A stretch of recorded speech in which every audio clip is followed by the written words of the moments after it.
अब तो मेरे पिया की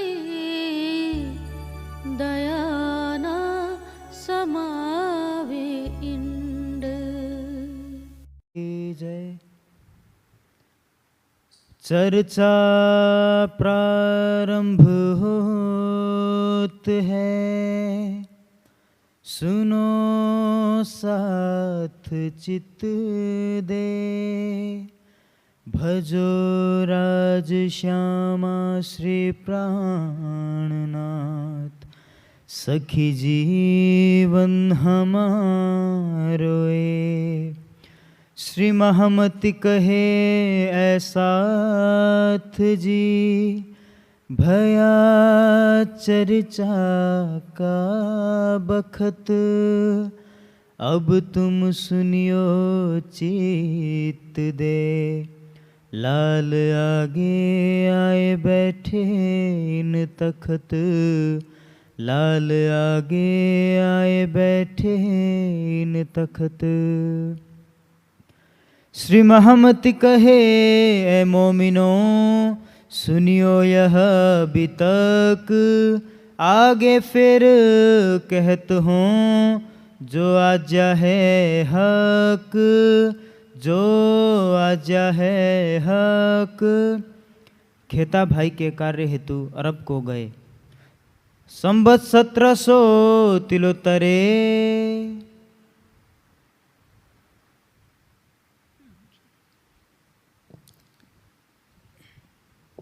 अक्षरातीत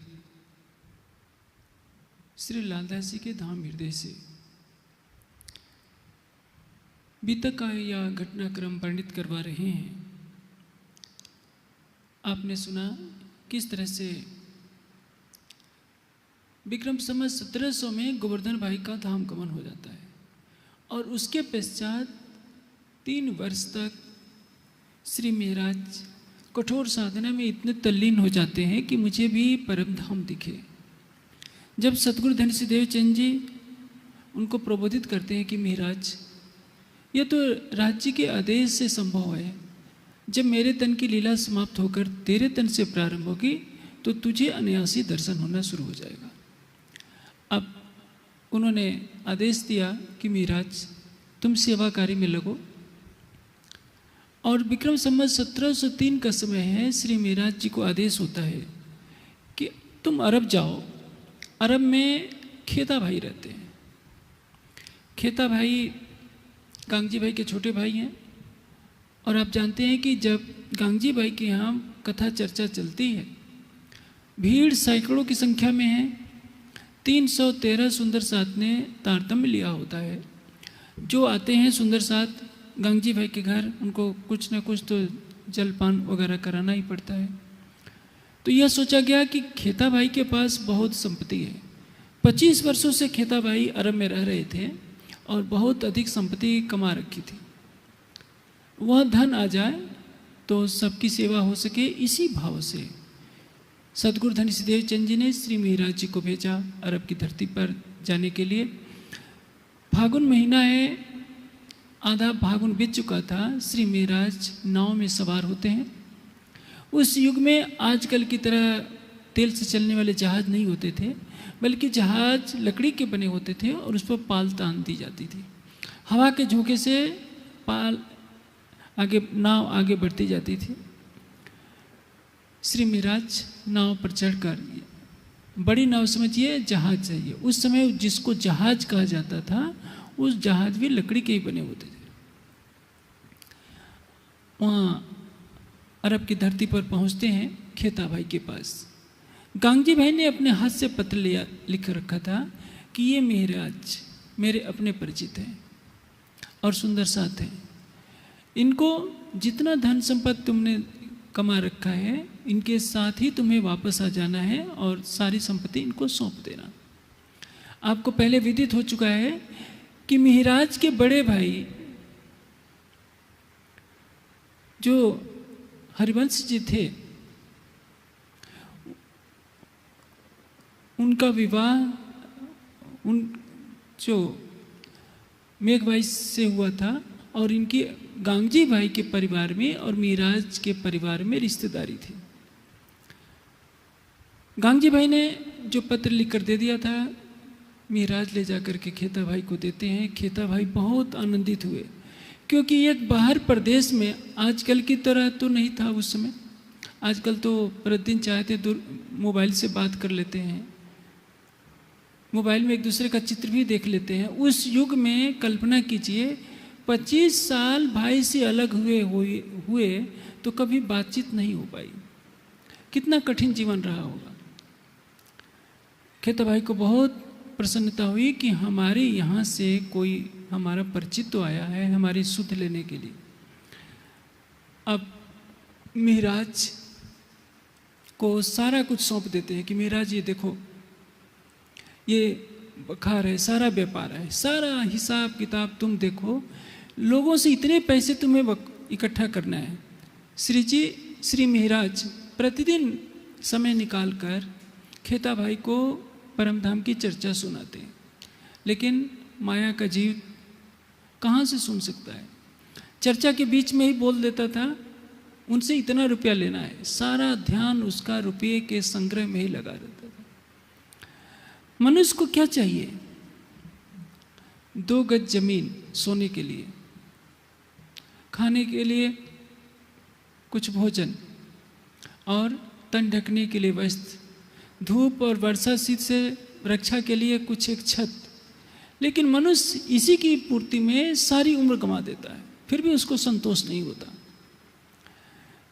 किसी को लखपति बना दिया जाए तो करोड़पति बनना चाहता है, करोड़पति अरबपति बनना चाहता है, अरबपति चाहता है कि सारे देश का धन मैं अपने साथ ही रख लूँ, ले कुछ नहीं जाएगा।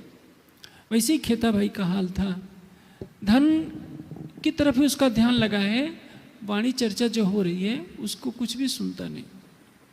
अचानक एक दिन उसका देह त्याग हो जाता है खेता भाई का।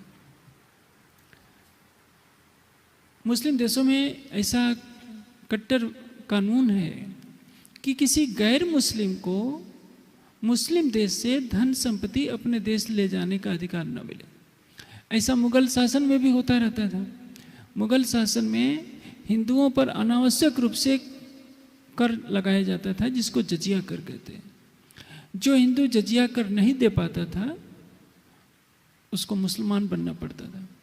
भारत में अधिकतर मुसलमान जो भी देखने को मिलेंगे वो इसी यातना के शिकार हुए मुसलमान हैं, जिनको या तो सेना के बल से भयभीत करके इस्लाम स्वीकार कराया गया या टैक्स अदा न करने के कारण इस्लाम स्वीकार कर लिया।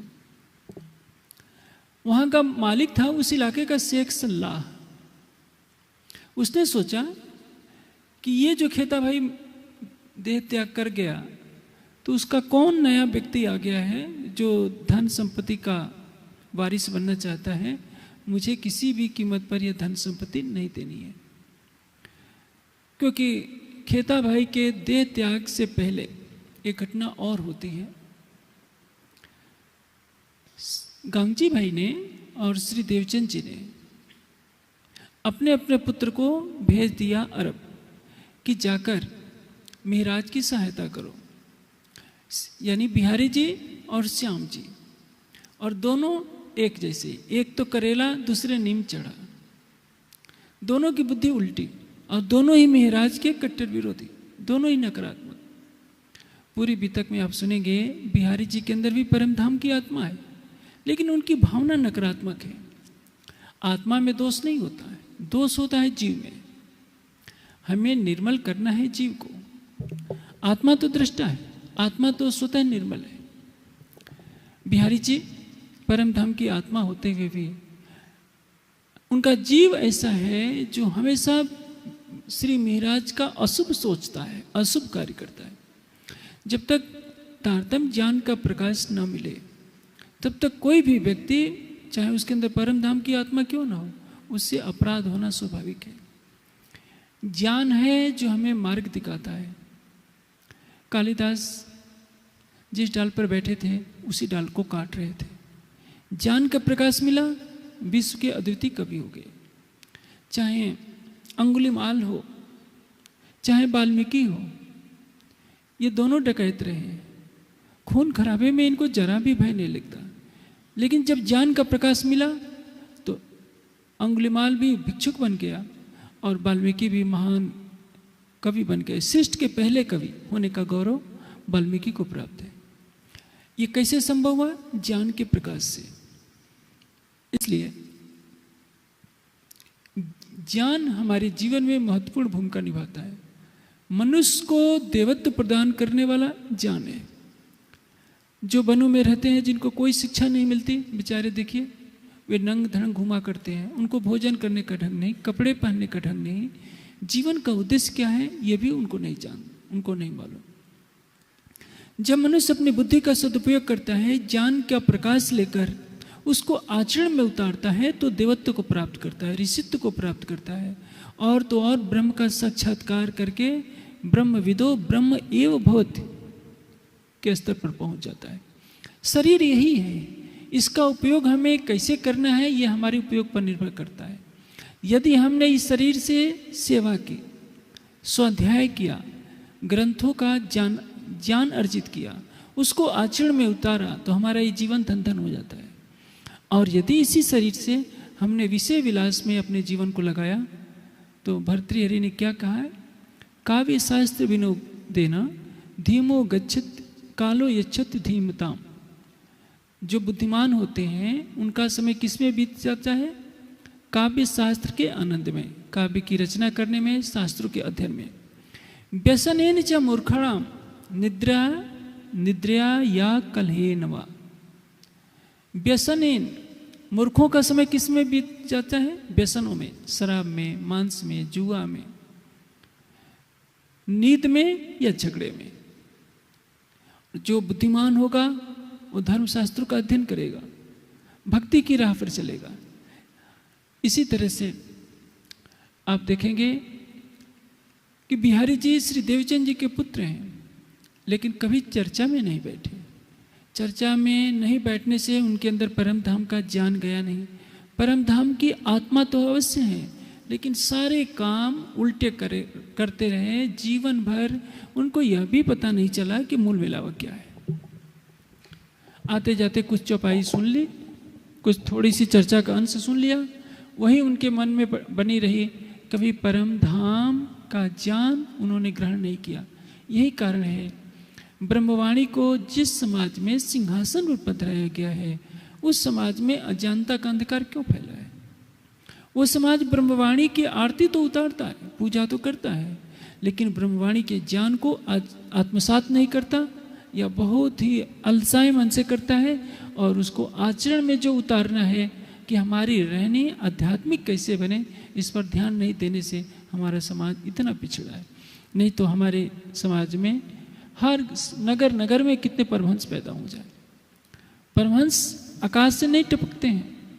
उस अवस्था तक पहुंचने के लिए हमें अपने को तपाना होगा, इंद्रियों को विषयों से दूर रखना होगा, वाणी का चिंतन करना होगा, चितवनी में इतना डुबो देना होगा कि हमारी नज़र में संसार न रहे, शरीर न रहे, तो हमारी आत्मा जागृत हो जाएगी और तब हमें अपनी आत्मा का वास्तविक सुख मिलेगा। अब श्री महाराज ने बिहारी जी को और श्याम जी को सारा हिसाब दे दिया था और उनसे हस्ताक्षर भी करा लिया। ये भी लिख करके दे दिया कि देखिए इतने इतने लोगों से हमने इतना धन लिया है और शेष धन इकट्ठा करके मैं ले करके आऊँगा।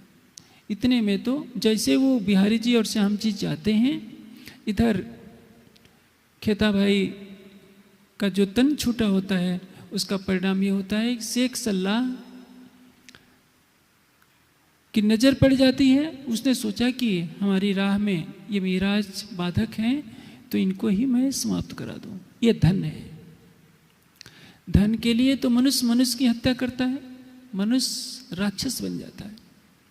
दूर की बात छोड़िए, हरियाणा में कुछ वर्षों पहले की एक घटना है। खेत में पानी चलाना था। एक पिता के दो बेटे, और पिता एक बेटे के साथ रहता था। दूसरे बेटे ने कहा कि मेरे खेत में पानी चलेगा। परिणाम ये हुआ कि पुत्र ने और पिता ने मिलकर अपने ही बेटे और भाई की हत्या कर दी। कुछ दिन के 2 दिन के बाद पानी चल जाता, क्या नुकसान होना था। लेकिन भाई भूल गया कि ये मेरा भाई है, पिता भूल गया कि ये मेरा पुत्र है, उसके कत्ल करने में जरा भी रहम नहीं दिखाई, मानवता का खून कर दिया। कितना पैदावार हो जाती उस खेत से, लेकिन मानवता का कोई मूल्य नहीं रह गया है।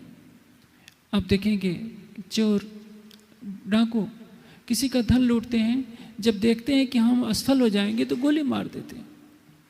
तुम ये जो धन लूट रहे हो, एक मानव का कत्ल कर रहे हो, कितने पुण्यों से तो ये मानव तन मिला, लेकिन जो तामसिक प्रवृत्ति के हैं उनको यह ध्यान नहीं। आतंकवादी आते हैं, बच्चे को गोली मार देते हैं, स्त्री को गोली मार देते हैं, बूढ़े को गोली मार देते हैं। उनको जुनून है कि जो हमारा मजहब नहीं स्वीकार करेगा उसको मारने में हमें जन्नत मिलेगी। इससे बड़ी मूर्खता और क्या हो सकती है। ऐसा इसलिए हो रहा है क्योंकि इन लोगों में ज्ञान का प्रकाश नहीं है। बिहारी जी और श्याम जी दोनों वापस लौट आते हैं नौतनपुरी, सारा धन छिपा जाते हैं और क्या आरोप लगा देते हैं कि मिराज ने तो हमें कुछ दिया ही नहीं, टरका दिया कि अभी इकट्ठा होगा तो मैं दूंगा। शेख सल्लाह जो कट्टर मुस्लिम था, उसने तय कर लिया कि मुझे 1 रुपया भी हिंदुस्तान नहीं जाने देना है। अपनी रक्षा के लिए श्री मिराज को वहाँ से रात के समय छिप करके निकलना पड़ता है, क्योंकि उसने अपने सैनिकों से सोचा कि मिराज की हत्या करा दूं तो सारा धन यहीं रह जाएगा, कोई हिंदुस्तान ले जाने वाला रहेगा नहीं। अंत में मिराज जब रात को निकलकर चलते चलते पहाड़ी में जाकर के रुकते हैं तो एक अरबी व्यक्ति मिलता है, अरब का रहने वाला, राज्य का जोश, एक अरबी व्यक्ति के रूप में उनके सामने प्रकट होता है। बोलता है कि ए मुसाफिर, तू इतना क्यों परेशान दिख रहा है। श्री मिराज अपनी सारी बात बताते हैं, शेख सल्लाह के बारे में बताते हैं कि शेख सल्लाह ने धन पर कब्जा करने के लिए ऐसे हथकंडे अपनाए कि मुझे अपनी रक्षा के लिए चलना पड़ रहा है, परेशान होना पड़ रहा है। वहाँ से जाकर के जब श्री मिराज पहाड़ में पहुँचते हैं, यानी वहाँ से अपनी सुरक्षा करते करते, तो सवेरा होते होते तो वो पहाड़ी में जाकर के सुरक्षित होते हैं और बगदाद आए होते हैं। बगदाद में उस समय सबसे बड़े खलीफा रहा करते थे, इस्लाम के सबसे बड़े खलीफा। आपको विदित होगा मोहम्मद साहब ने कहा था कि मेरे देह त्याग के बाद मेरा उत्तराधिकार अली को देना। लेकिन आप जानते हैं, चाहे राजा का सिंहासन हो या धार्मिक किसी पद का स्थान हो, उसके लिए सारी जोड़ तोड़ छल कपट के प्रपंच चलते हैं। अबू बकर, उमर और उस्मान, इन तीनों ने पहले गद्दी पर कब्जा कर लिया। खलीफा पहले ये बने, अली का नंबर चौथे पर आया, यानी इस्लाम के अनुयायियों ने मोहम्मद साहब की बात को नहीं माना। गद्दी इतनी बुरी चीज होती है, इसी गादी के लिए इतने पाप होते हैं। चाहे राजसत्ता की गद्दी हो या धर्म की गद्दी हो, सबके लिए लड़ाइयाँ होती हैं। लोकेष्णा, वित्तेष्णा और दारेष्णा, ये 3 तृष्णाएं होती हैं। लोकेष्णा यानी प्रतिष्ठा की इच्छा, वित्तेष्णा धन की इच्छा, और दारेष्णा यानी संगे संबंधियों का मोह। ये तीनों तृष्णाएं गृहस्थी को भी सताती हैं और विरक्त को भी सताती हैं। जिसके ज्ञान चक्षु खुल गए हैं, जिसके हृदय में भक्ति की धारा बहती है, वह इन तीनों तृष्णाओं से मुक्त हो जाता है। अन्यथा चाहे राजा हो चाहे मठाधीश हो, किसी को यह छोड़ती नहीं। आप देखेंगे कि खलीफा का पद तो कोई राजा का पद नहीं था, एक धार्मिक पद था। उसके लिए खून खराबा हुआ और सबकी एक दूसरे की हत्या की गई। हजरत अली की भी नमाज पढ़ते समय हत्या की गई। जब वो नमाज पढ़ रहे थे, विरोधियों ने उनकी हत्या कर दी। इस्लाम में यही होता है, पद के लिए, चाहे राजसत्ता का पद हो चाहे धार्मिक पद हो, सबको मौत के द्वारा ही रास्ते से हटाया जाता है। अब श्री महराज को वो अरब एक पत्र लिख देता है। जब श्री महराज 2 महीने तक परेशान हो जाते हैं, भेंट नहीं हो पाती है इमाम से, तो मैं वही प्रसंग बता रहा था। हजरत अली के बाद झगड़े खड़े हो गए। मुआविया एक शासक हुआ है, उसने घोषित कर दिया है कि हजरत अली के जो बेटे इमाम हैं उनको पद नहीं मिलना चाहिए, खलीफा का पद नहीं मिलना चाहिए। करबला के मैदान में इमाम हुसैन को निर्ममता पूर्वक मजीद जो मुआविया का बेटा था उसने कत्ल कर दिया। परिणाम यह हुआ कि पूरा अरब संघर्ष की आग में जलने लगा और धीरे धीरे जिसने जैसा पद पाया अपना स्थान बदलता रहा। जो इस्लामिक जगत का प्रमुख स्थान मक्का मदीना था, वहाँ से अलग अलग समय में इस इमाम का पद कहीं और चलता रहा। उस समय जो इमाम था मस्कत में रहा करता था। श्री जी ने सोचा, श्री महराज जी ने, कि चलकर मस्कत में जो खलीफा रहते हैं, इमाम रहते हैं, उनसे चलकर फरियाद करूं तो हो सकता है खेता भाई की जो संपदा है उसे मैं हासिल करूं और सतगुरु की सेवा कर सकूं। 2 महीने भटकने के बाद भी किसी ने कोई सुनवाई नहीं की। आज भी है। आप मुस्लिम देशों में चले जाइए, आप के परिवार की कोई भी बहन है, कोई भी है, उसका अपहरण हो जाए, आप शिकायत करने जाएंगे, हो सकता है आपकी कोई सुनवाई न हो।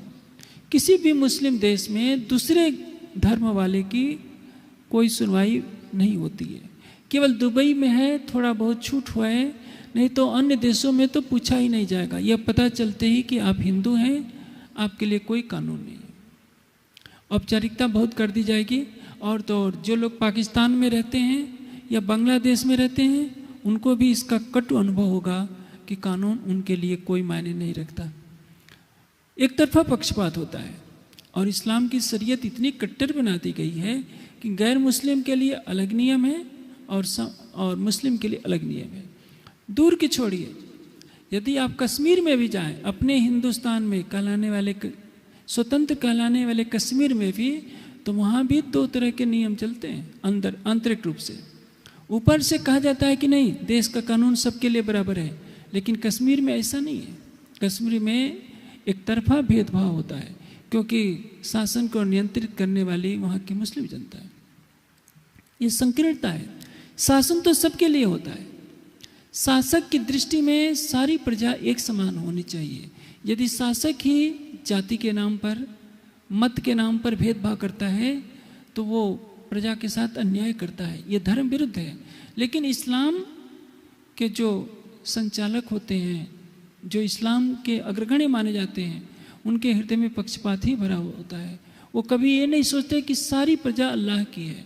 वो तो ये सोचते हैं जो गैर मुस्लिम है, ये काफिर है, इनको किसी तरह से प्रताड़ित करो कि हमारा मजहब स्वीकार कर लें।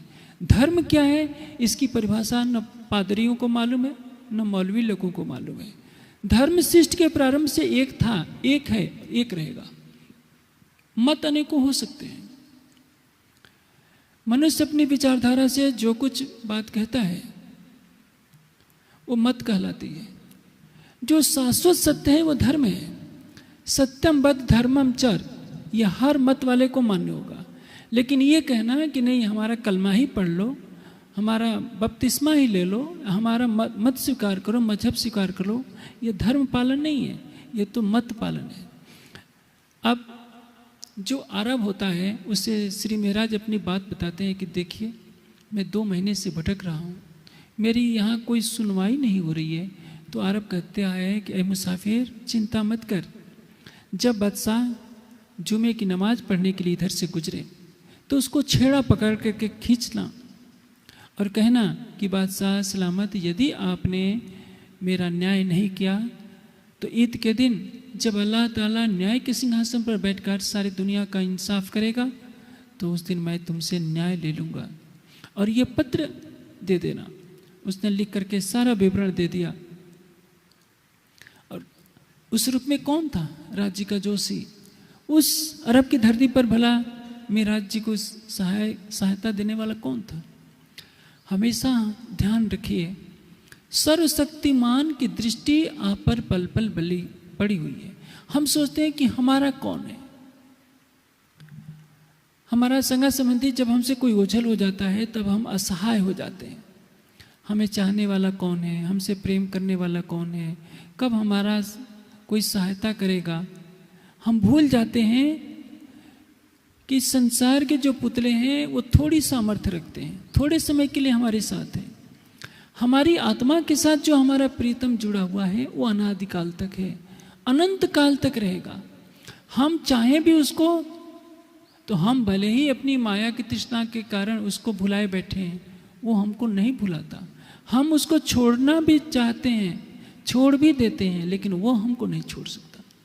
उसकी व्यवस्था है, वो सर्वशक्तिमान है, सकल गुण निधान है, अपनी किसी भी आत्मा को अपने से अलग नहीं कर सकता। लेकिन यह अटूट विश्वास तो किसी किसी के अंदर होता है। श्री महाराज प्रतीक्षा करते हैं, वो पहुंच जाते हैं मस्कत। देखते हैं कि बादशाह नमाज पढ़ने के लिए शुक्रवार यानी जुमे के दिन जा रहा होता है। श्री महाराज जी को विश्वास होता है उस अरब के कथन पर, और दौड़कर उसका छेड़ा, जो उसके जामे का छेड़ा होता है, खींच दिया जोर से। अब एक बादशाह के साथ इमाम थे, पूरे इस्लामिक जगत के सर्वोच्च व्यक्ति थे। उसका छेड़ा पकड़कर खींचने से उसके जो उस समय बांधा जाता था, आजकल की तरह बटन नहीं हुआ करते थे, जो तनी थी वो टूट जाती है। आप देखेंगे कि प्रधानमंत्री हो, राष्ट्रपति हो, या जो भी विशिष्ट व्यक्ति हैं, उनके चारों तरफ सुरक्षा कर्मियों का घेरा कितना सशक्त होता है।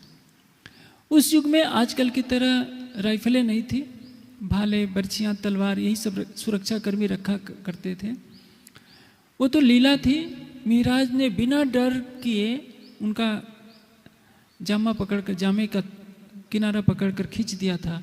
परिणाम क्या हुआ? सारे मारने के लिए तलवार लेकर खड़े हो गए। बादशाह क्या कहता है? लात खौफ या बनी, बेटे डरो नहीं। सबको संकेत कर दिया कि नहीं, इस युवक पर हथियार नहीं उठाना। बादशाह का संकेत पाते ही सारे सुरक्षा कर्मी अपना हथियार लेकर के खड़े हो जाते हैं। पूछते हैं, बताओ क्या तुम्हारी समस्या थी जो आज तुमने मेरा छेड़ा पकड़कर खींचता है?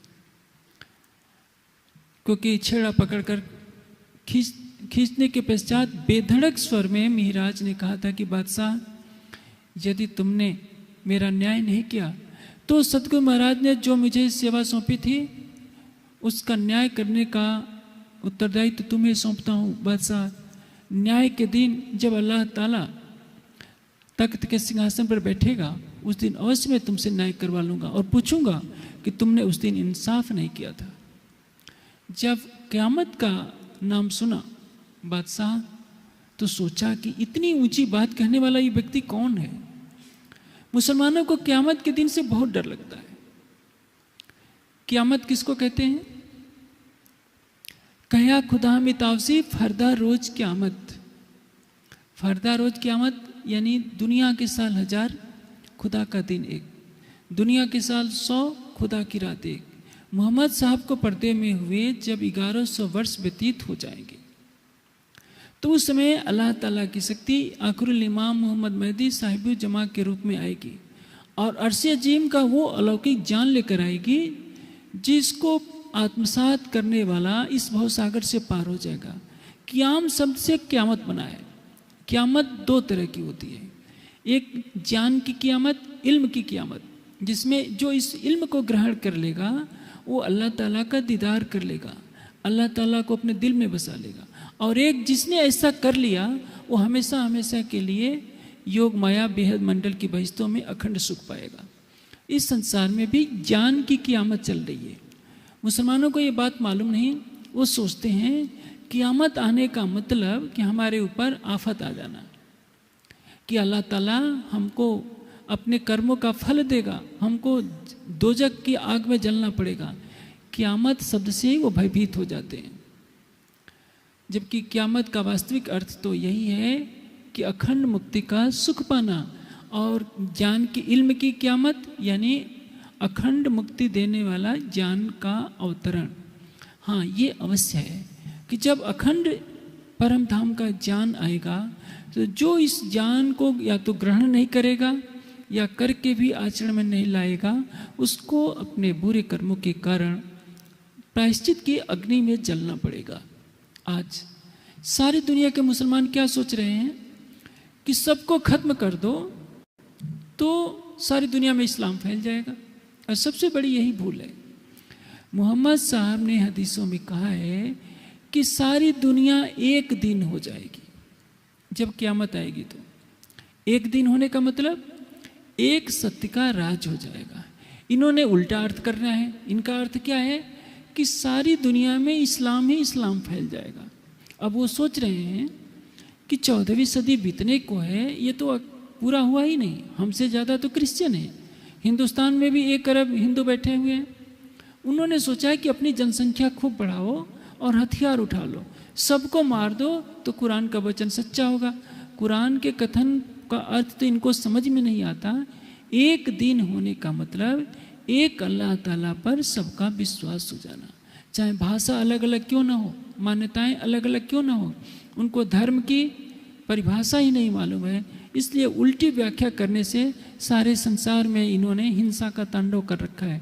जहाँ भी आतंकवाद फैला है, कुरान के वास्तविक अर्थ को न जानने के कारण फैला है। अब बादशाह पूछता है कि मुसाफिर बताओ तुम्हारा परिचय क्या है। कहते हैं कि देखिए मैं हिंदुस्तान से आया हूँ, मेरा भाई खेता भाई यहाँ रहते थे बहुत 25 साल से अधिक समय हो गए थे।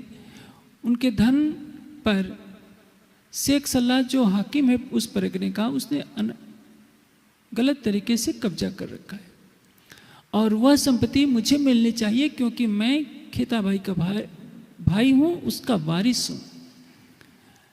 काजी ये मिराज के मुख से इस तरह की बातें सुनकर कहता है बादशाह कि देखो मैं अभी तो नमाज पढ़ने जा रहा हूँ, कल तुम आना, और यह करके वो चला जाता है। अगले दिन बादशाह सोचता है कि मैंने तो उसका पता लिया ही नहीं कि वो व्यक्ति कहाँ ठहरा हुआ है। इसलिए उसने अपने सुरक्षा कर्मियों को, पहरेदारों को कहा मुनादी फिरा दो कि बादशाह को नमाज पढ़ते समय जाते समय जिसने छेड़ा पकड़कर खींचा था, जिससे मेरी कष्ट उठ गई थी, वो व्यक्ति कौन है। अब मुनादी फिराई जाने लगी।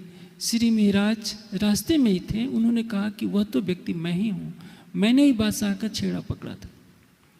सिपाही उनको पकड़ कर ले जाते हैं। बादशाह के आगे प्रस्तुत किया जाता है श्री मिहराज को।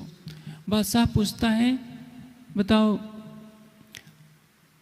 आप 2 महीने तक भटकते रहे, क्या हमारे दरबार में किसी ने आपकी बात नहीं सुनी।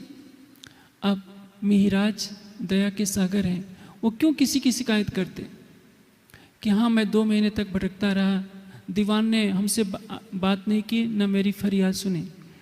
उन्होंने कहा कि बादशाह ऐसी कोई भी बात नहीं है, बहाना बनाकर टाल दिया। हमारे देश में तो राजा से सीधे लोग बात कर लेते हैं, इसलिए अभी मैंने सोचा कि मैं छेड़ा पकड़कर आपसे सीधे बात क्यों न कर लूँ। बादशाह सोचा कि कल तो इसी व्यक्ति ने कहा था कि 2 महीने आपके दरबार में मैं भटकता रहा, किसी ने मेरी फरियाद नहीं सुनी। आज ये बात बदल रहा है। इसका तात्पर्य यह है कि वो बेचारे दीवान को, हमारे मंत्रियों को बचाना चाहता है कि इनको सजा न मिले। ये रहम दिल है। इसलिए बादशाह बहुत खुश हुआ और सारी बात सुनने के पश्चात अपने सैनिकों को लिख करके दे देता है कि यह लिखित ले जाओ। 2 सैनिकों को साथ कर दिया श्री मिहराज के साथ और सख्त आदेश दे दिया कि जितनी खेता भाई की संपत्ति है उनके भाई श्री मिहराज के हवाले कर दिया जाए। शेख सल्लाह यदि तूने इस कार्य में जरा भी हिला हवाले की तो तुम्हें जड़ से मिटा दिया जाएगा, यानी तुम्हें पूरे परिवार सहित फांसी पर लटका दिया जाएगा। इतना कठोर आदेश था। दोनों सैनिक श्री मिहराज को लेकर शेख सल्लाह के पास जाते हैं। शेख सल्लाह ने चाबी तो दे दी गोदाम की, लेकिन उसके मन का जो पाप था वो नहीं गया। रात को उसने गोदाम में आग लगवा दी, गोदाम धू धू करके जल गया, क्योंकि उसकी तो नियत थी कि किसी भी तरह से ये संपत्ति हिंदुस्तान नहीं जानी चाहिए। शरीयत का अर्थ होता है कर्मकांड। इस्लामिक जगत शरीयत पर टिका हुआ है। हकीकत कोसों दूर है। जो तरीकत के मानने वाले मुसलमान हैं उनको सूफी फकीर कहते हैं। वो नमाज नहीं पढ़ते, रोज़ा नहीं रखते, हज नहीं करते। शरीयत में रोज़ा, नमाज, हज, ज़कात और कलमा 5 चीज़ें मान्य हैं। एक सूफी फकीर हुए हैं शाह कलंदर, उन्होंने कहा है कि न रख रोज़ा, न मर भूखा, न सिजदा कर तू मस्जिद में, किताबें फेंक, तस्बीह तोड़, लगाकर इश्क के झाड़ू, हिरसे दिल को सफ़ा कर। हमारे देश में साईं बुल्ले शाह जैसे बड़े बड़े सूफी फ़कीर हो गए, जो पूरी पूरी रात अल्लाह की बंदगी में रहा करते थे। जो शरीयत के मानने वाले हैं 5 बार नमाज पढ़ेंगे, चाहे मांस खाएं, दूसरों का खून बहाएं, उनको कोई चिंता नहीं होती कि वास्तविक बंदगी क्या है। कुर्बानी के दिन देखिए कितने पशु काटे जाते हैं। कुरान में लिखा है कि अल्लाह तक न पशुओं का रक्त पहुंचता है न मांस, अल्लाह तक नेक बंदगी पहुंचती है। लेकिन इसको कौन मानेगा? शरीयत वाले नहीं मानेंगे। जो तरीकत वाले हैं, जिनका दिल सच्चा है, अल्लाह की रात में बंदगी करते हैं, उनका दिल उनके दिल में रहम होती है, इनके दिल में नहीं। अब शेख सल्लाह वैसे ही कट्टर मुस्लिम है। इमाम का आदेश पाने के बाद भी उसने गोदाम में आग लगवा दी कि 1 रुपया भी किसी तरह से हिंदुस्तान नहीं पहुंचना चाहिए। अब श्री महाराज क्या करते? जितने लोगों से पैसा लेना था वो सब इकट्ठा करते, अब भारत के लिए प्रस्थान करते। इधर बिहारी जी और श्याम जी ने सोचा कि महाराज से धन लेकर के जो हम आए थे वो तो हमने छिपा लिया था, 1 रुपया भी दिया नहीं। महाराज आएंगे तो ये भेद खुल जाएगा कि उन्होंने हमको इतना रुपया दिया था, तो हम पिताजी की दृष्टि में और गांगजी भाई की दृष्टि में गिर जाएंगे। इसलिए बिहारी जी ने और श्याम जी दोनों ने बाल भाई को उकसाया कि बाल भाई जी, बुआ, महाराज श्री देवचंद जी के पास नहीं पहुंचना चाहिए, नहीं तो बहुत ही अनर्थ हो जाएगा। अब बालबाई जी क्या करती हैं? राजा के पास चुगली करने पहुंच गई और क्या कहती है? राजा को लिख कर दिया है कि जो महाराज धन ला रहे हैं उनका नहीं है, या तो मेरे भाई खेता भाई का है या गांगजी भाई का है, उनको नहीं मिलना चाहिए। जब महाराज धन ला रहे थे वो तो सदगुरु महाराज के आदेश से ही गए थे, लेकिन चंचल बुद्धि जिसकी होती है उसको कभी भी प्रशासनिक अधिकार नहीं देना चाहिए। चंचलता, तीक्ष्णता, कोमलता का जिनका स्वभाव है वो व्यक्ति राजा बनने के योग्य नहीं होता। राजा कौन बन सकता है? जिसमें धीरता हो, गंभीरता हो। राजा को दोनों तरफ का सुन करके न्याय देना होता है। जिसकी व्यक्ति, जिस पुरुष की भी बुद्धि चंचल हो, तीक्ष्ण हो, स्वभाव में तीक्ष्णता हो, तुरंत आनंद फानन में निर्णय कर लेता हो, वो राजा के युग नहीं होता। जिन्होंने आनंद फानन में निर्णय किया, आप देखेंगे इतिहास के पन्ने पलटकर उसका परिणाम बहुत ही बुरा होता है। गांगजी भाई की जो बहन थी वह थी बालबाई, बड़ी बहन थी। परिवार में उनकी चलती थी, लेकिन उनका स्वभाव तो वही था, तेज तर्रार, तीखेपन वाला, चंचल। जाकर राजा से शिकायत कर दी। जब महाराज जैसे ही भारत की सीमा में उतरते हैं जहाज से, उनको गिरफ्तार कर लिया गया और उनसे जब पूछा गया कि तुम्हारे पास धन किसका है, तो उन्होंने स्पष्ट कह दिया कि महाराज ये धन मेरा नहीं है, ये तो गांगजी भाई के भाई खेता भाई का था, इसे ले जाकर मुझे उनको सौंप देना है। मुझे, मेरा इसमें कोई नहीं, मेरे पास तो ये जो 2 जोड़ी कपड़े हैं यही केवल मेरे हैं। श्री मिहिराज के इस बात के इस कथन पर राजा को संतुष्टि हो गई और सारा धन जब्त कर लिया गया। और कहाँ चला गया? राजा के खजाने में। यानी खेता भाई की कमाई का 1 रुपया भी सुंदर साध की सेवा में काम नहीं आ सका। क्यों? क्योंकि वो कमाई पाप की थी। पाप की यानी नंबर 2 की कमाई की थी, अंधाधुंध व्यापार में पैसा कमाया था। याद रखिए, धन जो धर्म पूर्वक कमाया जाता है वो अर्थ कहलाता है, जो अधर्म से धन कमाया जाता है वो अनर्थ कहलाता है। वो 2 पीढ़ियों के बाद रहता नहीं है, अधिक से अधिक 2 पीढ़ी तक रहेगा। पाप से लक्ष्मी घटे कह गए संत कबीर। हिंदुस्तान के लोग यदि ये सोच लें तो हिंदुस्तान से भ्रष्टाचार अपने आप चला जाएगा। हर कोई सोचता है कि हम गबन करें या घूस लें या दूसरे का धन लूटें, हम धनवान हो जाएंगे। ऐसा नहीं हो सकता। यदि आप धर्म पर चलते हैं तो वही धन आपके पास टिका रहेगा, नहीं तो आपकी आने वाली संतान उस धन को बर्बाद कर देगी। पागल गाय की तरह लक्ष्मी एक स्थान पर रहती नहीं है, ये चलती रहती है। लक्ष्मी कहाँ रहेगी? जहाँ धर्म होगा। उत्साह संपन्नम, उत्साह से संपन्न, अदीर्घ सूत्रम, शीघ्र कार्य करने वाला, क्रिया विधिज्यम, कार्य की विधि को जानने वाला, व्यसने से असक्तम, व्यसनों से दूर रहने वाला, सूरम, बहादुर, कृतज्ञम, दूसरे के उपकार को मानने वाला, दृढ़ सौहृदयश्च, और पक्की मित्रता रखने वाले के पास लक्ष्मी स्वयं यात निवास है, तो स्वयं निवास करने के लिए चल करके आती है कि मुझे अपने यहाँ जगह दो। भारत के लोग दीपावली के दिन लक्ष्मी की पूजा करते हैं, लक्ष्मी की मूर्तियों की तो पूजा करते हैं, उन गुणों को नहीं अपनाते कि किस तरह से लक्ष्मी यानी ऐश्वर्य हमारे पास आएगा। विदेश के लोग लक्ष्मी की पूजा नहीं करते, लेकिन वो परिश्रम करते हैं, बहादुरी दिखाते हैं, तो वो धनवान बने रहते हैं। हिंदुस्तान के लोग चादर ओढ़ करके सोते रहे, 1000 साल तक गुलाम बने रहे, वो सोचते रहे कि लक्ष्मी देवी की कृपा हो जाएगी तो हम धनवान हो जाएंगे। ये भ्रांति है। कोई भी ज्योतिष आपको धनवान नहीं बना सकता, कोई भी ज्योतिषी। न लक्ष्मी देवी आपको धनवान बना सकती है, आपका पुरुषार्थ ही आपको धनवान बनाएगा। यदि आप धर्मानुकूल आचरण करेंगे, पुरुषार्थी होंगे, तो अर्थ तो आपके पीछे पीछे चलेगा। यदि आप अधर्म का आचरण करेंगे तो धन आपके पास रहने वाला नहीं है।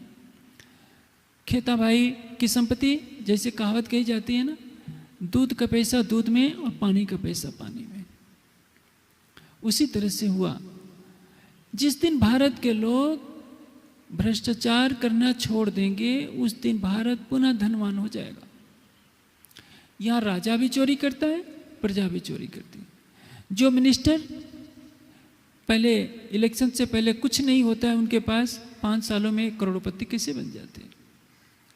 व्यापारी अलग लूट रहा है, और तो और सब्जी वाला भी हेरी फेरी करता है, दूध वाला भी हेरा फेरी करता है, रिक्शे चलाने वाला भी लूटने से चूकता नहीं। इससे सारे परेशान हैं।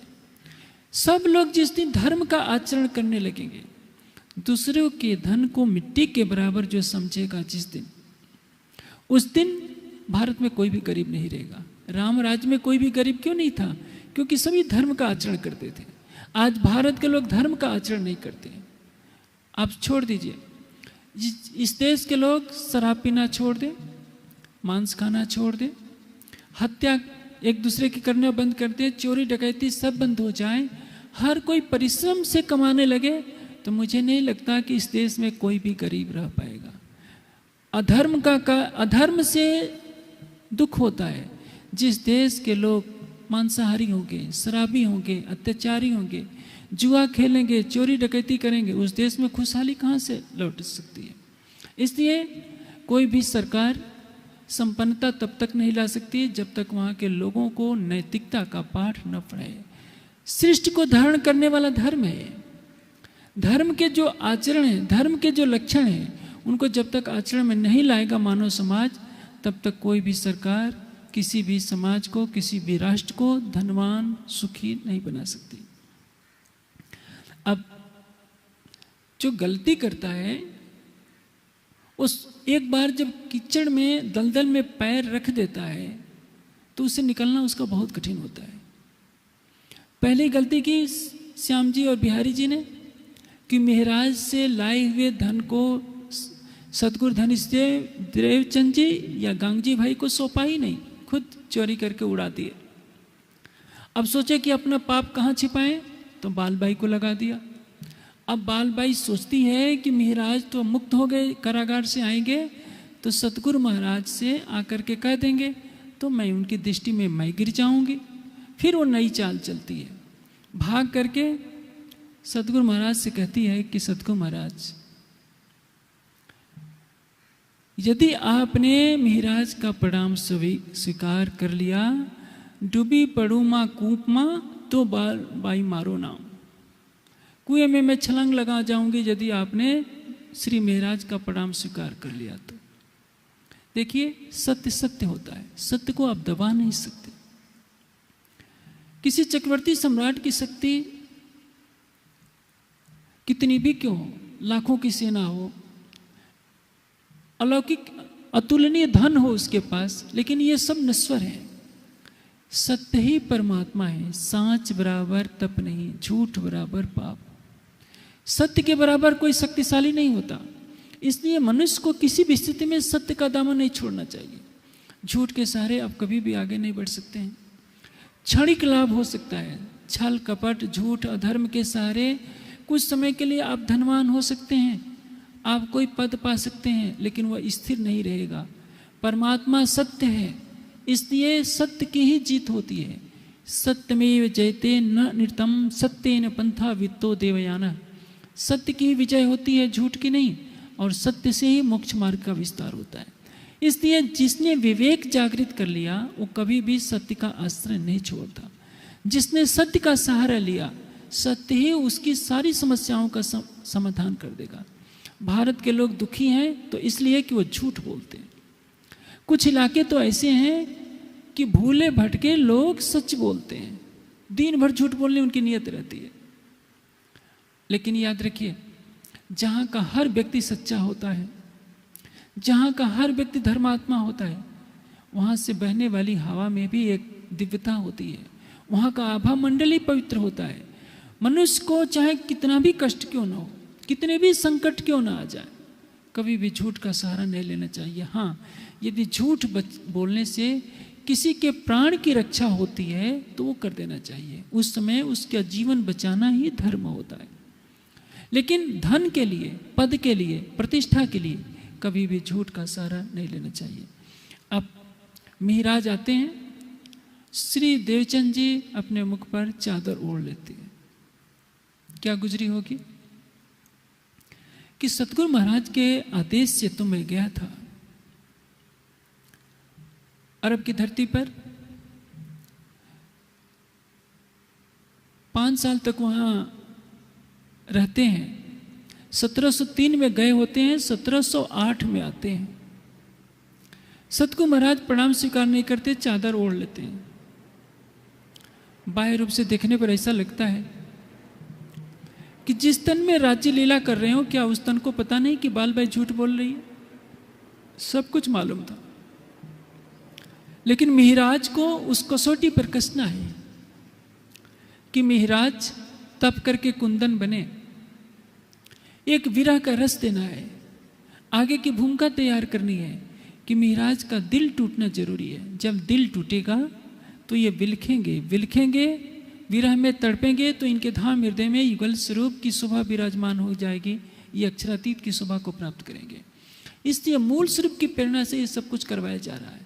सतगुरु महाराज जिसके तन से अवेश लीला हो रही है, जो इच्छा मात्र से यमुना जी का दर्शन करा सकते हैं, सारी लीला प्रकट कर सकते हैं, वो असहाय की तरह क्यों कर रहे हैं? क्योंकि तैसा इत होता गया जैसा हजूर हुक्म करत। मूल स्वरूप जैसा दिल में लेते जा रहे हैं, चाहे महाराज का तन हो, श्री देवचंद जी का तन हो, वैसे ही तो लीला करेगा। अब श्री देवचंद जी चादर ओढ़ लेते हैं। महाराज क्या करते? खटरुति में ये सारी बातें महाराज जी ने दर्शाई है। तमे पर्दा कीधा पक्षी वली ते आव्या बसंत। बसंत ऋतु में आए होते हैं अरब से, जब भारत में आए होते हैं तो अक्षरातीत किसी भी स्थिति में अपने किसी भी ब्रह्मात्मा को कष्ट नहीं दे सकते। उन्होंने क्या कहा है, दुख न देऊ फूल पाखड़ी, देखूं शीतल नैन, उपजाऊं सुख सबो अंगो, बुलाओ मीठे बैन। यदि किसी सुंदर साथ को फूल की पंखुड़ी से मारा जाए तो अच्छा ही लगता है। राज्य कहते हैं कि यदि उससे भी कष्ट होता है तो कहते हैं कि मैं उतना भी कष्ट तुमको नहीं देख सकता, लेकिन तुम्हारी आत्मा को जागृत करने के लिए मुझे दुख दिखाना पड़ रहा है। महाराज अलग दुखी हैं कि सतगुरु महाराज ने मेरा प्रणाम स्वीकार नहीं किया। सतगुरु महाराज को तो सब कुछ मालूम है कि महाराज को कसौटी पर कसना है, इनको उस लक्ष्य पर पहुंचाना है जिसमें सब समझ जाएं कि अक्षरातीत की शोभा धारण किए हैं। अब महाराज कहाँ हैं के? अपने भाई के यहाँ, श्यामल जी के यहाँ 2 साल वहाँ रह रहे हैं। सतगुरु धनदेव चंद जी न तो बुलाते हैं न महाराज जाते हैं, क्योंकि श्याम जी और बिहारी जी खुश, देखो हमारी चाल सफल हो गई, हमने पैसा भी ले लिया और सतगुरु महाराज की दृष्टि में महाराज को गिरा दिया। अब चारों ओर क्या शोर है कि महाराज तो चोर हैं, इन्होंने गांगजी भाई का ही पैसा चोरी कर लिया। जो चोरी किए वो शाह बन गए और जो सब कुछ इकट्ठा किया वो सबकी नज़र में गिरा दिया गया। लेकिन धर्म पर चलने वाले को कभी भी प्रायश्चित नहीं करना, कभी भी दुखी नहीं होना चाहिए, हमेशा सोचना चाहिए कि सत्य हमारे साथ है। एक दिन श्यामल जी की पत्नी जिसका नाम था सीता, उन्होंने ताना मारा। देखिए महिलाओं की जबान मीठी तो होती है, लेकिन यदि रजोगुण का अंश हो जाता है तो उनकी जबान कभी कभी तलवार से भी बहुत तिखी हो जाती है। यदि द्रौपदी ने नहीं कहा होता कि अंधों के बेटे अंधे होते हैं तो शायद महाभारत नहीं होता। यदि सीता ने नहीं कहा होता लक्ष्मण से कि लक्ष्मण तुम चाहते हो कि राम की मृत्यु हो जाए तो तुम मुझे रख लो, तो शायद सीता का अपहरण भी नहीं होता और रामायण का भी युद्ध शायद हो सकता था, कोई दूसरा रूप होता। सीता और द्रौपदी के कड़वे वचनों ने भयंकर युद्ध कराया। कभी कभी महिलाएं इतनी तीखी चुभने वाली बात कह देती हैं कि नीतिकारों ने कहा है तलवारों के घाव तो भर जाते हैं, शब्दों के तीखे घाव भरा नहीं करते। उनकी भाभी ने कहा कि श्यामल जी की पत्नी ने कि महाराज उस दिन तो तुम अपने भाई पर अपने सतगुरु के लिए तलवार लेकर पड़े थे मारने के लिए, बताओ तुम्हारे सतगुरु ने तो 2 वर्षों से तुम्हारी खबर भी नहीं ली। यदि तुम्हारा आज भाई का घर नहीं होता तो 2 साल से कहाँ खाते पीते। यह बात महाराज को बहुत दुखी की और उसी दिन वो चल पड़े धरोल में। धरोल के जो शासक थे कल्ला जी, उनके पास सेवा कार्य करने के लिए, नौकरी जिसको कह सकते हैं, उनके यहाँ राजकीय सेवा के लिए उनके पास जाकर प्रार्थना पत्र दिया। श्री महाराज जी प्रबंधन कार्य में इतने निपुण थे कि कल्ला जी ने अपने राज्य की सारी व्यवस्था उनके सुपुर्द कर दी और कहा कि महाराज जी आप जैसे हो सारा प्रबंध कार्य आप संभालिए। 2 साल वहाँ रहते हैं, 4 साल बीत जाते हैं, यानी 1712 का समय हो जाता है। 1703 में श्री महाराज गए होते हैं अरब, 5 साल वहाँ रहते हैं, 1708 में आते हैं, 2 वर्ष नौतनपुरी में रहते हैं और 2 वर्ष धरोल में कला जी के यहाँ रहते हैं। नौतनपुरी में जब 2 वर्ष रहते हैं तो हर ऋतु आती है, शरद ऋतु आती है, बसंत ऋतु आती है, गर्मी का समय आता है, वर्षा ऋतु आती है। खट ऋतु में यही तो वीरा है कि सतगुरु महाराज इसी पुरी में आप रह रहे हैं लेकिन आप मुझे बुला नहीं रहे। महाराज को एक ही जिद थी कि सतगुरु महाराज बुलाएं तो मैं जाऊं, नहीं तो मैं नहीं जाऊंगा। हर व्यक्ति का अपना अहंग होता है अहंग को मार दीजिए तो उसमें अस्मिता बनी रहती है। अस्मिता क्या है? मैं हूं। मैं का भाव मनुष्य को मिटने नहीं देता। देखिए, व्यवहारिक जीवन में मनुष्य को अभिमान कभी नहीं करना चाहिए, क्योंकि अभिमान मनुष्य का शत्रु है।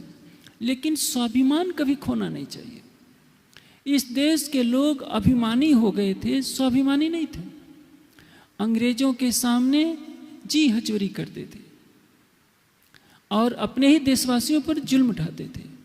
मान सिंह अभिमानी था, स्वाभिमानी नहीं। राणा प्रताप स्वाभिमानी थे, अभिमानी नहीं। ऊंची जाति वाले इस देश के हिंदू अंग्रेजों के सामने, मुगल बादशाहों के सामने जी हजूरी करते थे और अपने ही छोटी जाति के भाइयों पर क्रूरता दिखाते थे कि तुम हमारे सामने पलंग पर कैसे बैठ गए, तुम हमारी पंक्ति में कैसे बैठकर खा ले। स्वाभिमान का अर्थ होता है स्व का अभिमान, और अभिमान का अर्थ होता है बाहर का, पद का, रूप का, प्रतिष्ठा का अभिमान। आध्यात्मिक क्षेत्र में सब कुछ मिटाना होता है। मैं हूं, इसको भी मिटा दीजिए। जब मैं था तब हरि नहीं, अब हरि है मैं ना, प्रेम गली अति साकरी तामे दोनों समाये। जब आप अपने अस्तित्व का भान रखेंगे तो आप कुछ नहीं बन पाएंगे। जैसे एक मटर का दाना है, जमीन के ऊपर पड़ा रहेगा तो अंकुरित नहीं हो पाएगा, सूख जाएगा। मिट्टी में वह मिल जाता है तो एक नया पौधा बनेगा, और उस नए पौधे से उस जैसे दर्जनों नए मटर के दाने पैदा हो जाएंगे। मनुष्य जब अपने अस्तित्व को मिटा देगा, न मैं ज्ञानी हूँ, न मैं भक्त हूँ, न सेवक हूँ, न धनवान हूँ, न सुंदर हूँ, मैं कुछ नहीं हूँ। प्रीतम परब्रह्म जो कुछ है तेरी कृपा का फल है, तो महानता के शिखर पर पहुँच जाएगा। लेकिन यही नहीं हो पाता। योगी को अपनी योग साधना का अहंग है, विद्वान को अपनी विद्वता का अहंग है, भक्त को अपनी भक्ति का अहंग है। जब सब मिट जाए कि मैं कुछ नहीं हूँ, न मैं ज्ञानी हूँ, न ध्यानी हूँ, न मैं भक्त हूँ, न सेवक हूँ, कुछ नहीं हूँ, केवल अक्षरातीत तू है, तेरी कृपा का पसारा है, तो वह उस दिन उन्हीं का स्वरूप बन जाएगा। यही मैं खुद ही टले तो बाकी रहिया खुदा। लेकिन ये मैं खुद ही टलती ही नहीं। इन मैं में डूब्या सब कोई, या को पार न पावे कोई, या को पार सो पावी, जाको मुतलक बख्शी सोए। इस मैं खुदी के बंधन को कौन तोड़ेगा? जिस पर राज्य की सबसे बड़ी कृपा होगी। और आप जानते हैं, जिस पर राज्य कृपा करते हैं उसको माया में पहले दुख देते हैं। जो साहेब संकुल हो वही तो दुख हुए तीन, इस दुनिया में चाह कर दुख न लिया किन। आप मेहर सागर का गोटा पढ़कर क्या मांगते हैं? राज्य खूब सुख दे दो, हमारे बेटे को करोड़पति बना दो। एक बार एक सज्जन को शंकर जी ने दर्शन दिया। उसने सोचा कि मैं क्या मांगूं। बेचारा अनपढ़ था, भैंस का दूध पीने वाला। उसने कहा कि हे जगदीश, बैल दो 20, भैंस दो 30। यही सब दुनिया की बातें मांग रहा है। अरे भाई, तो ये मांग करके करेगा क्या? आप इतिहास के पुराणों के पन्ने पलटिए।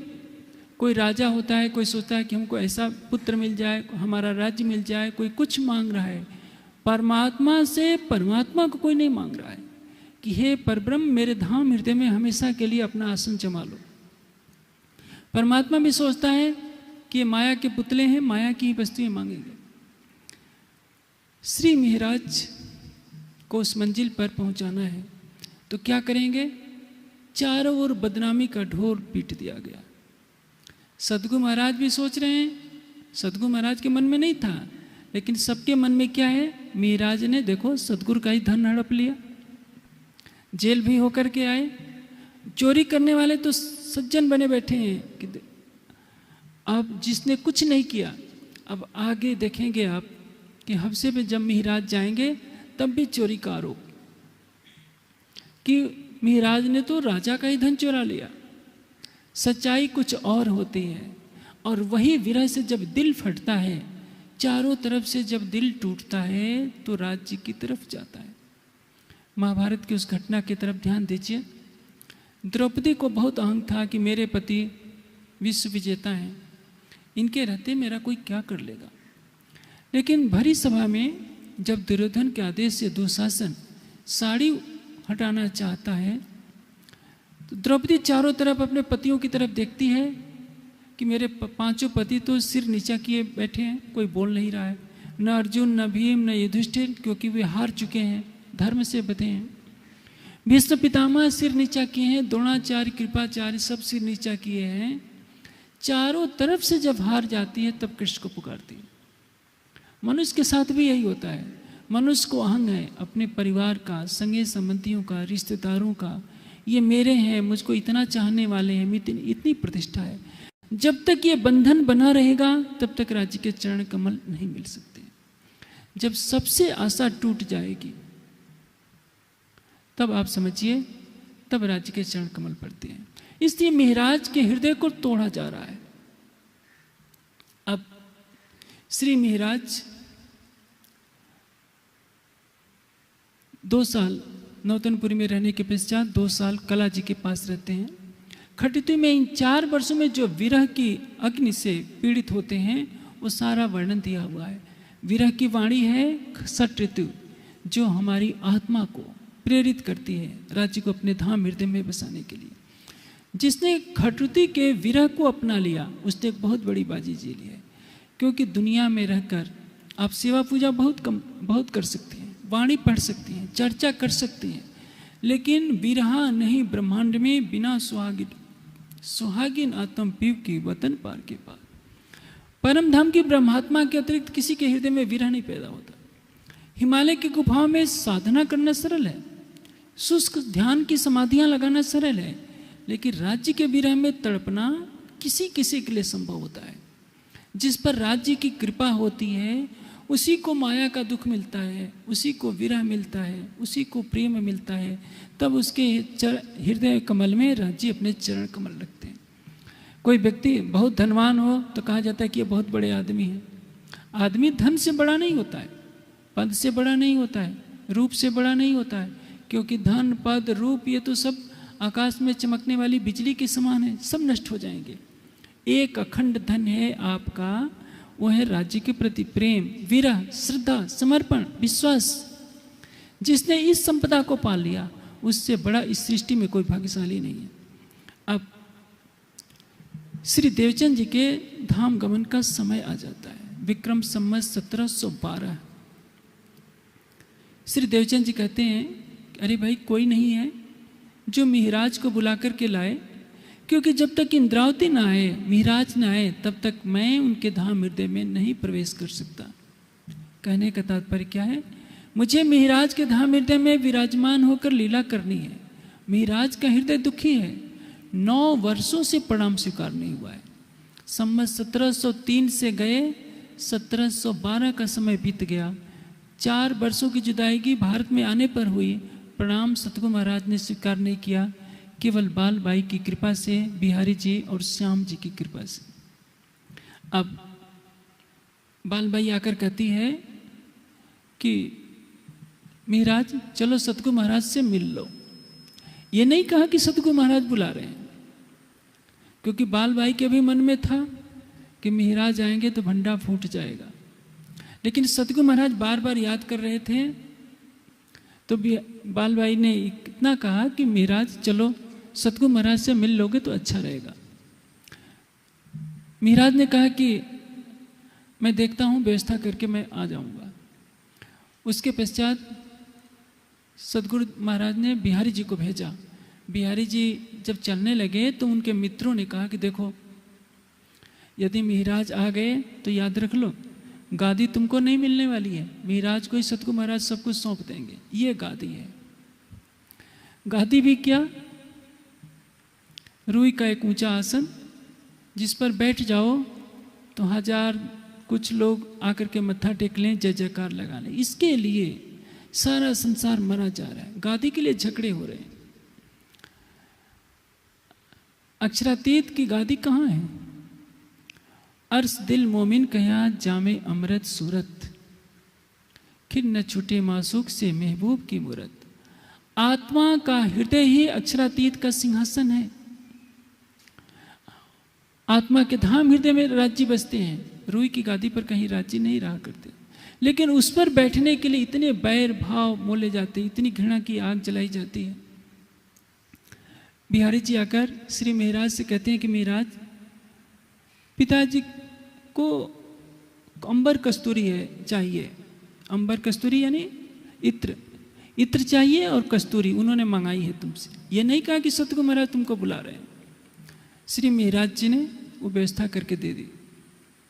फिर कुछ समय के पश्चात सतगुरु धनीश देवचंद जी ने बिहारी जी को भेजा कि बिहारी जी जाकर तो बुला करके लाओ महाराज को, मैं बार बार बुला रहा हूँ, क्यों नहीं आ रहे हैं। इस बार भी आकर कहते हैं कि पिताजी के शरीर में दर्द हो रहा है, दवा दे दो। ये नहीं कहा कि सतगुरु महाराज तुमको बुला रहे हैं। उनको यही डर था कि गद्दी महाराज को नहीं मिलनी चाहिए, मुझे मिलनी चाहिए। देखिए, आध्यात्मिक क्षेत्र में आज गादी का इतना महत्व हो गया है। यह देश के लिए, विशेषकर हिंदू समाज के लिए या किसी भी धार्मिक समाज के लिए दुख की बात है। आध्यात्मिक क्षेत्र में गादी का महत्व होने से व्यक्तिवाद, स्थानवाद की महत्ता बढ़ती है, व्यक्तित्व की महत्ता समाप्त हो जाती है। ट्रस्ट के लोग जिसको गादीपति बनाएंगे वो उनके रिमोट से चलेगा, जैसा उसको कहा जाएगा वो करेगा, या जो गादी पर बैठ जाएगा तो ट्रस्ट को अपने अधीन कर लिया तो जो मनमाना चाहेगा वो करेगा। धर्म का स्वरूप गहन होता है। धर्म से तत्वम निहितम गुहायाम। धर्म के स्वरूप को तो वही जान सकता है जिसने परमात्मा से मिलन किया है। परम गुहा में जिसने ब्रह्म का साक्षात्कार नहीं किया वो धर्म के बारे में नहीं जान सकता। और इसलिए गादीवाद जब पनपता है तो अशिक्षा का बुलबाला हो जाता है। जिस समाज में गादीवाद का वर्चस्व है उस समाज में उच्च स्तर के विद्वानों का अभाव रहेगा ही, क्योंकि विशेष पद पर बैठा हुआ व्यक्ति कभी नहीं चाहेगा कि समाज में अधिक से अधिक विद्वान पैदा हों, अधिक से अधिक परमहंस पैदा हों, क्योंकि उसकी गादी के लिए खतरा हो जाता है। अब श्री महाराज से भय है बिहारी जी को, इसलिए वो बार बार झूठ बोल देते हैं कि पिताजी तो तुमको कभी याद नहीं करते। हाँ, उनकी तबीयत खराब है, उनके स्वास्थ्य के लिए दवा चाहिए, महाराज दे देते हैं। अब श्री देवचंद जी कहते हैं कि क्या सुंदर साथ में ऐसा कोई भी नहीं है जो मेरे महाराज को बुलाकर लाए, जो सिंधी भाषा में ये भजन बनाया करते थे, जान हुन हुन कोट धड़।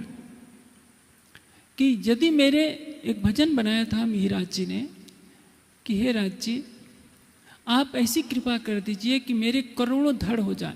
गर्दन के नीचे के भाग को कहते हैं धड़। एक एक धड़ में करोड़ों करोड़ों सिर हो जाए, एक एक सिर में करोड़ों करोड़ों मुख हो जाए, और एक एक मुख में करोड़ों करोड़ों जिह्वाएं हो जाएं। और उतनी जिह्वाओं से मैं यदि हे सतगुरु महाराज आपकी महिमा का गुणगान करूं, हित्रा मिटी मिटी तो ही जा पूजे ते गुण गिनन। यदि मैं आपकी महिमा का गुणगान करूं तो भी आपकी महिमा का पार नहीं पा सकती। इस भजन को महाराज बनाकर भाव से गाया करते थे। कोई उस महाराज को तो बुला कर लाए। जब सतगुरु महाराज व्यथित होकर इस तरह से कहने लगे तो बालबाई का हृदय द्रवित हो गया। अब पहली बार आकर बालबाई ने कहा, महाराज सतगुरु महाराज तुम्हारे लिए व्यथित हो रहे हैं, तुम उनके बार बार बुलाने पर क्यों नहीं चलते? मैं अपना अपराध स्वीकार करती हूँ। मेरे ऊपर दबाव था बिहारी जी का और श्याम जी का। मैंने झूठी चुगली लगाई थी, मैंने दबाव दिया था कि आप प्रणाम स्वीकार न करना। मैं क्षमा मांगती हूँ, लेकिन इस समय चलो। अब महाराज जी को बहुत दुख होता है। इसी को उन्होंने खटती में व्यक्त किया है, उद्धव ते तो अक्रूर पर इड्डू रे चढ़ावियो। यानी गोपियां श्री कृष्ण के चले जाने से दुखी हैं। श्री कृष्ण मथुरा चले गए हैं, 4 दिन के लिए आने को कहकर गए थे, लेकिन लंबा समय बीत जाता है, वो नहीं आते हैं। अक्रूर आते, अक्रूर लेकर के गए होते हैं, लेकिन उद्धव आते हैं तो उद्धव अपना ज्ञान बखान करने लगते हैं कि गोपियों, परमात्मा तो निराकार निर्गुण है, वो ध्यान समाधि से प्राप्त होगा। तुम श्री कृष्ण के प्रेम में जो पागल बनी हुई हो तो अपने समय को नष्ट कर रही हो। तुम्हें निराकार परमात्मा की योग साधना से प्राप्ति करनी चाहिए, इससे तुम्हारा मोक्ष होगा। गोपियों को यह बात बहुत बुरी लगती है। कहती है कि अक्रूर ने कृष्ण को हमसे अलग किया तो इतना कष्ट नहीं लगा जितना कि उद्धव की यह बात अलग लगती है कि तुम कृष्ण को बिल्कुल ही भूल जाओ। यानी बिहारी जी हमको कहते रहे कि सतगुरु महाराज तुमको याद बिल्कुल नहीं करते हैं, तो मुझे कोई कष्ट नहीं था। लेकिन जब बालबाई ने ये कहा कि सतगुरु महाराज तुम्हारे न आने से बहुत दुखी हो रहे हैं, बिलख रहे हैं, तो यह पीड़ा को मैं सहन नहीं कर सकता। यानी क्योंकि मेरे कारण सतगुरु महाराज को दुखी क्यों होना पड़े।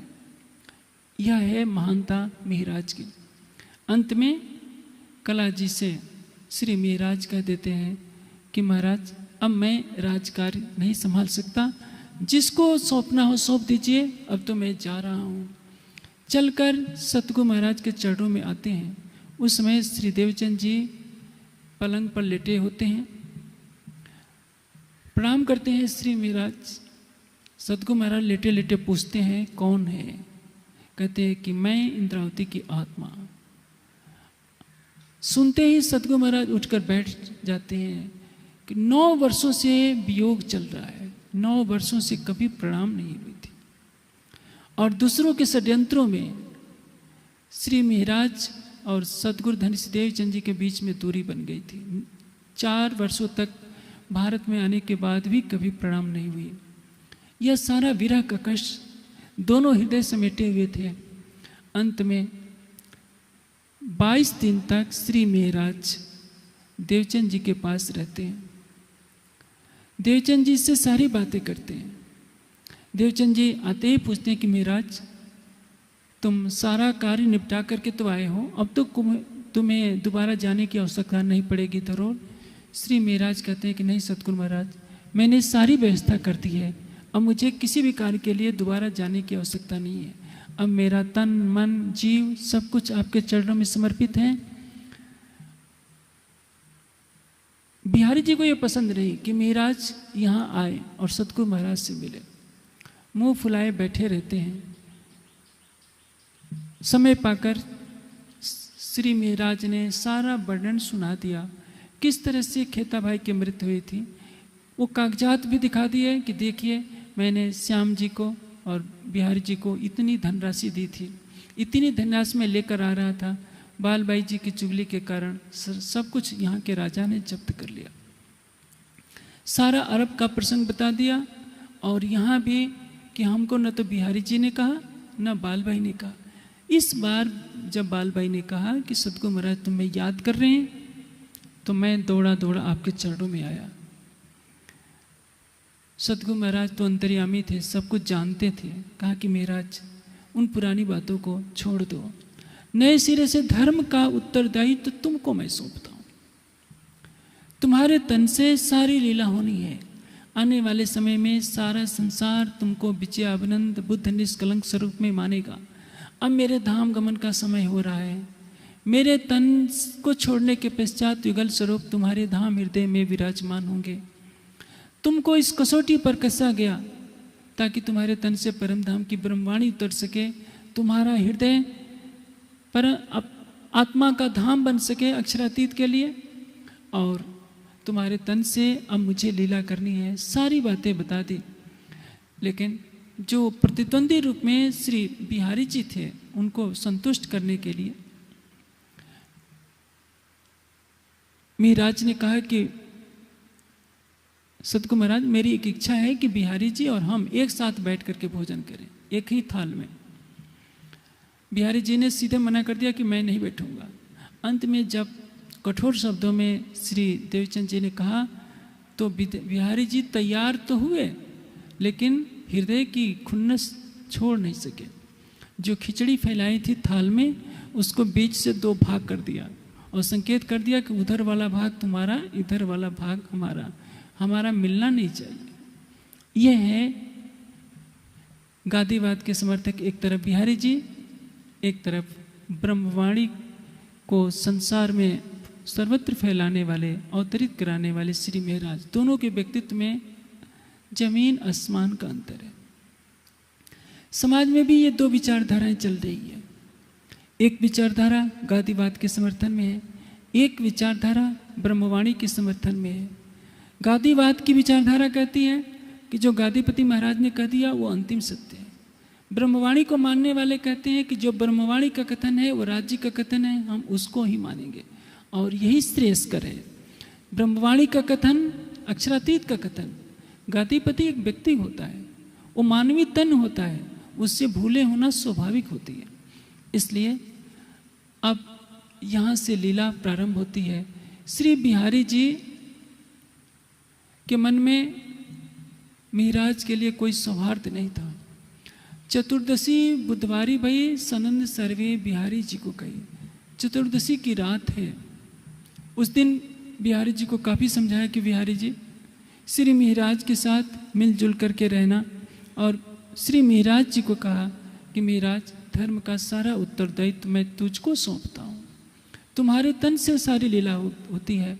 मध्य रात के समय सतगुरु धनिष्ठदेव चंद जी ने अपना तन उछल कर लिया। जैसे जैसे समय बीतता जाता है, उनके शरीर का दाह संस्कार होने के पश्चात सुंदर साथ माया की नींद में पुनः सो गया। क्योंकि सबको श्रद्धा किस पर है? आड़िका लीला पर। आड़िका लीला सबने देखी थी। सबकी आस्था किस पर है? श्री देवचंद जी के तन पर, उनके नाम पर और चमत्कारों पर। मूल स्वरूप की पहचान नहीं है, आत्मा के स्वरूप की पहचान नहीं है, परात्मा के स्वरूप की पहचान नहीं है। हमारे समाज की भी श्रद्धा किस पर है? गादी पर है, या हम अमुक महाराज जी के शिष्य हैं इस पर है, स्थान पर है। जब तक हमारी आत्मा अपनी परात्मा को न देखे, जब तक हमारी आत्मा के धाम हृदय में युगल स्वरूप के चरण कमल न पड़े, तब तक हमारी आत्मा जागृत नहीं हो सकती है। आत्मा की जागृति के लिए सबको अपने धाम हृदय में युगल स्वरूप की छवि को बसाना पड़ेगा। लेकिन जब समाज केवल गादी के पीछे चलेगा कि नहीं, हमें वाणी को भी किनारे कर देना है, प्राणनाथ जी को किनारे कर देना है, गादीपति महाराज जी ने जो कह दिया वही अक्षरशः सत्य है, तो परिणाम क्या होगा? समाज में यहीं से भटकाव शुरू हो जाता है और हमारा समाज भी यही सजा भुगत रहा है। हमारे समाज में जहाँ वाणी का उद्घोष है, आत्म सोहनी एक दिशे जुजवी ते दिशे दे, उस समाज में भी कितनी भेदभाव की लकीरें खिंच गई है। हमारा समाज टुकड़ों टुकड़ों में बटा हुआ है। स्थान के नाम पर, गादी के नाम पर, प्रांत के नाम पर, वर्ग के नाम पर। इन सब में एकता तभी होगी जब सभी सबको आत्मिक दृष्टि से देखेंगे। सबके अंदर हम युगल स्वरूप की छवि देखेंगे कि परम धाम के हर सुंदर साथ में युगल स्वरूप की छवि बसी है। जब हम भिन्न भिन्न प्रांतों के होकर अलग अलग प्रांतों के सुंदर साथ पुकारेंगे, गुजराती सुंदर साथ, पंजाबी सुंदर साथ, नेपाली सुंदर साथ, बिहारी सुंदर साथ, तो क्या होगा? हम अनेक वर्गों में बटे रहेंगे। हमें अपनी आत्मा के स्वरूप की कोई पहचान नहीं हो पाएगी। इसलिए आवश्यकता है हम सबको अपने आत्मिक दृष्टि से देखें। सुंदर साथ की जमात में सभी सुंदर साथ हैं। सुंदर साथ का अर्थ क्या होता है? सुंदरबाई श्यामा जी के लाए हुए तारतम ज्ञान का जो अनुकरण करता है, जो उनका अंग है, चाहे वो जीव सृष्टि हो या ईश्वरी सृष्टि या ब्रह्म सृष्टि, सभी सुंदर साथ कहलाते हैं। इसलिए सुंदर साथ की जमात में कोई छोटा बड़ा नहीं होता। ठीक है, किसी के पास विद्वता आ गई, वो आचार्य बन गया, कोई किसी स्थान का महाराज बन गया, गादीपति बन गया, लेकिन सबके हृदय में तो एक ही राज्य का वास है। इसलिए चाहे बालक हो या बड़ा, मूर्ख हो या विद्वान, अमीर हो या गरीब, सबको हमें प्रेम की दृष्टि से देखना चाहिए। इसी में हमारी महानता है। अब बिहारी जी गादी पर बैठाए जाते हैं। उनको बैठाने वाली कौन है? बालबाई जी। कोई सदगुरु महाराज के स्थान पर आता नहीं था, क्योंकि वाणी थी नहीं। वाणी के बिना जागनी कैसे हो? इसलिए सब सुंदर साथ घर रहने लगे कि अब हम क्या करें। सतगुरु महाराज ने तन छोड़ दिया तो हमारे सतगुरु महाराज तो परम धाम चले गए, इसलिए वाणी न होने से किसी को कुछ पता नहीं चलता। अब बालबाई ने महाराज के पास आकर कहा कि महाराज, देखा जाए तो बिहारी जी सतगुरु महाराज के पुत्र हैं और सतगुरु महाराज की गादी की बड़ी महिमा है। ऐसा नहीं हो सकता कि बिहारी जी को गादी पर बैठा दिया जाए। श्री महाराज पीछा क्यों रहे हैं? उन्होंने कहा कि हाँ, मैं भी चाहता हूँ कि बिहारी जी महाराज को गादी पर बैठा दिया जाए। सब सुंदर साथ जानते थे कि सतगुरु महाराज ने कहा है कि धर्म का कार्य महाराज से होगा, इसलिए सब सुंदर साथ ने नकार दिया कि हम बिहारी जी को नहीं मानेंगे, क्योंकि सतगुरु महाराज हमसे कह गए हैं कि जागनी लीला तो आपके तन से होनी है। स्नेह सखी की बीतक लीला रस सागर में यह वर्णन विस्तृत रूप से दिया हुआ है कि सब सुंदर साथ ने कह दिया कि हम तो जो सतगुरु धनुष देवचंद जी ने कहा है उसको मानेंगे, हम बिहारी जी महाराज को कभी भी स्वीकार नहीं करेंगे। लेकिन महाराज जी ने सबको समझाया कि नहीं, मेरा कहना है, मेरी खुशी के लिए आप लोग बिहारी जी को गादी पर बैठाना स्वीकार कीजिए। अंत में धूमधाम के साथ बिहारी जी को गादी पर बैठाया जाता है। सबसे पहले श्री महाराज उनके चरणों में प्रणाम करते हैं और उनके तन से चर्चा सुनते हैं, कैसे कैसे लीला होती है ये सब सुनिएगा आप कल, कि एक तरफ गादीवाद किस तरह से अंधेर में ले जाता है और एक तरफ ब्रह्मवाणी की गूंज होती है, ब्रह्मवाणी का अवतरण होता है। ज्ञान का प्रकाश ही किसी भी समाज का पथ प्रदर्शक होता है। वाणी के ज्ञान को हटा दीजिए तो गादी में कुछ नहीं रखा होगा। समाज में जो भी पंथ आगे बढ़ते हैं वो ज्ञान के प्रकाश में बढ़ते हैं, पुरुषार्थ से बढ़ते हैं, भक्ति के बल पर बढ़ते हैं। हमारे समाज को अकर्मण्य पुरुषार्थ से हीन कर दिया गया, भाग्यवाद के भरोसे रख दिया गया कि जो गादीपति महाराज नहीं कर सकते हैं तो कोई नहीं करेगा।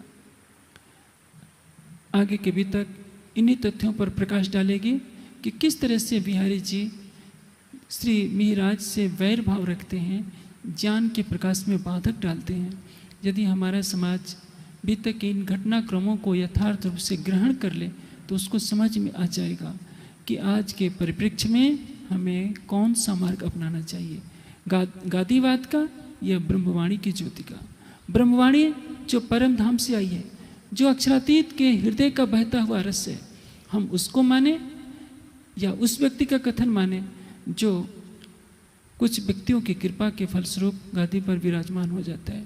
बिहारी जी महाराज भी बालबाई की कृपा दृष्टि से ही बैठे, बालबाई के समर्थन से बैठे, और वो क्या क्या लीला करते हैं ये आप कल सुनेंगे। चुपाई तो श्री महमति कहें सैयनो, ए बीतकपुरी नवतन, अब आगे की कहूँ याद करो मोमीन।